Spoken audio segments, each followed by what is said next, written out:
এরপরে প্রশ্ন করেছেন রেজাউল ইসলাম, আপনি লিখেছেন, আমি একজন যুবক, ভবিষ্যতে ক্যারিয়ার নিয়ে অনেক দুশ্চিন্তা হয় এবং আমার অনেক হতাশা এবং আমরা অনেক হতাশায় পড়ি।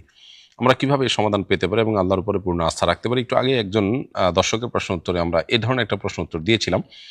ভাই রেজাউল ইসলাম, এই প্রশ্ন উত্তরে আপনাকেও একই কথা বলবো যে অতিরিক্ত ক্যারিয়ার ভাবনা এটি আমাদের বস্তুবাদী হয়ে ওঠার ফলশ্রুতিতে হয়।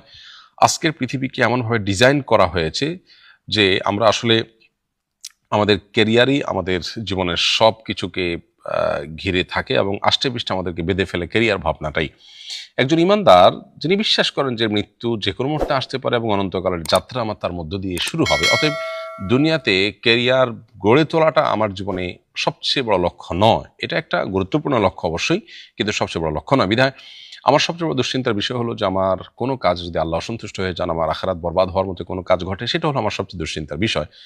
বিধায় ক্যারিয়ার নিয়ে অতিরিক্ত ভাবনা করা বা দুশ্চিন্তায় পড়া কিংবা ডিপ্রেসড হওয়া, হতাশ হওয়া, এটা আমাদের ইমানের দুর্বলতার কারণে হয়ে থাকে। এজন্য আমাদের দৃষ্টিভঙ্গিটাকে পাল্টানো দরকার এবং এটার জন্য অবশ্য আমাদের আশপাশ, পরিবেশ, আমাদের পরিবার, প্রতিবেশ, এ সব কিছুর একটা দায় এখানে আছে। এই জন্যই তো ভালো দিনদার পরিবেশ আমাদের জন্য সহায়ক হয় আমাদের দিন এবং ইমানের জন্য। আর পরিবারকে দিন এবং ইমানের পথে যদি আনা যায়, তাহলে নিজের দিনের উপরে চলাটা অনেক বেশি ইজি হয়। তো এই জায়গাটাতে আমাদের বিশেষভাবে ফোকাস এবং মনোযোগ দেওয়া দরকার এবং চেষ্টা থাকা দরকার।